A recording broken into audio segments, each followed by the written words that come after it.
across Canada are facing a litany of threats, which is taking a toll on local populations. But now efforts are underway to isolate bees that are able to survive extreme conditions and breed them to create stronger colonies. Joining me from Vancouver with more is honeybee geneticist Ian Glass. Ian, thank you so much for joining us. Good morning. Thanks for having us. So what kinds of threats are bees facing in Canada, and what impact does this have on their colony? Well, I think a lot of this, unfortunately, stems from modern agriculture.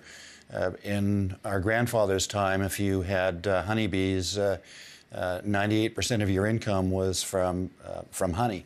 Now, with the changes in agriculture, we're using bees to pollinate crops as a primary source of revenue.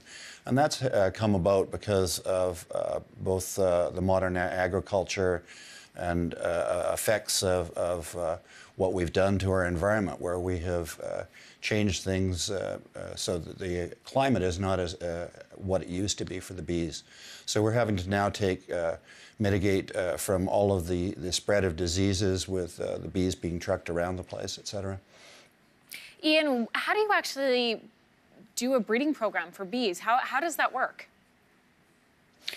Well, it's basically animal husbandry, and unfortunately that seems to have been forgotten. The more normal thing with bees has been to sort of medicate to try and deal with stress, rather than saying let's isolate various genetic traits. And it's because of things hitting crisis level with the varroa mite occurring in the late 80s that we're now having to really focus on producing bees that can withstand their environmental challenges. So the varroa mite is really the number one issue. But it's not the mite per se. The varroa mite, as a parasite biting you, allows opportunity for infection. So when you have hives that are affected by varroa, you're inevitably going to have issues with a lot of bee viruses. So by finding bees that have various traits to be able to take care of the pests, this is what we're striving for.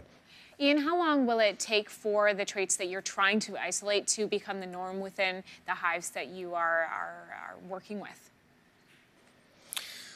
Well, we're primarily focusing on Vancouver Island right now, although our efforts have started to expand into other areas of BC, and this is not... lots of people are doing similar things around North America. Realistically, we'd probably be looking at around 4 to 5 years to have an adaptive bee for the environment. When I say adaptive, it's not just a matter of dealing with the pests, but also understanding the local climates. And that means bees that are hardier. There's a lot of issues with because of climate change with dearths. And what I mean by a dearth is that there is no nectar available for bees for periods of time. And as an easy example of in Vancouver Island, early in the year you would have maple available.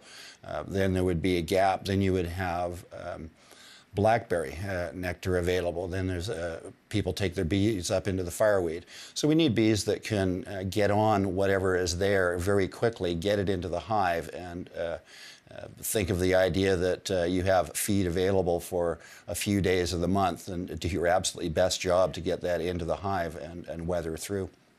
Ian, this is a fascinating topic, and we're so thankful that you came on to share your experience. Thank you so much. Thanks very much for having me.